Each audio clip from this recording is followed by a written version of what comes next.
ইট বা পাথর দিয়ে মানুষ হত্যা করা এখন যেন ট্রেন্ড হয়ে গিয়েছে। আমরা এখনো ভুলতে পারিনি সেই মিটফোর্ডের হত্যাকাণ্ডটি, যে হত্যাকাণ্ড পুরো দেশবাসীকে ব্যাপকভাবে মর্মাহত করেছিল। একই রকম ঘটনার পুনরাবৃত্তি দেখা গেল গাজীপুর চৌরাস্তায়। ৪৯ সেকেন্ডের একটা ভিডিওতে দেখা গেছে কিছু লোকজন এক ব্যক্তিকে টেনে হিঁচড়ে নিয়ে আসতেছে।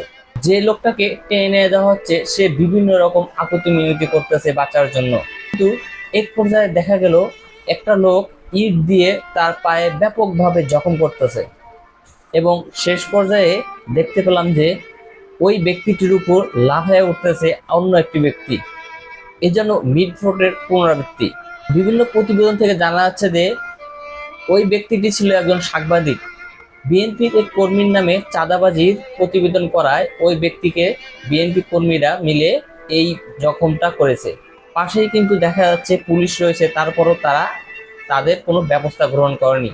যখন ওই ব্যক্তিটি মুমূর্ষ অবস্থায়, ওই মুহূর্তে পুলিশ এসে কিন্তু তাদেরকে সেভ করে এবং এক পর্যায়ে তাকে হাসপাতাল নিয়ে যাওয়া হয়। শুধু এইটুকু নয়, পরবর্তীতে ওই ব্যক্তির, যে ব্যক্তিটাকে আহত করা হয়েছিল সেই ব্যক্তির জবাই করা একটা লাশ পাওয়া যায় পাশের একটি চার দোকানে। দেশটা কোথায় যাচ্ছে চিন্তা করেন একবার। ভবিষ্যতে আমাদের জন্য কি অপেক্ষা করছে।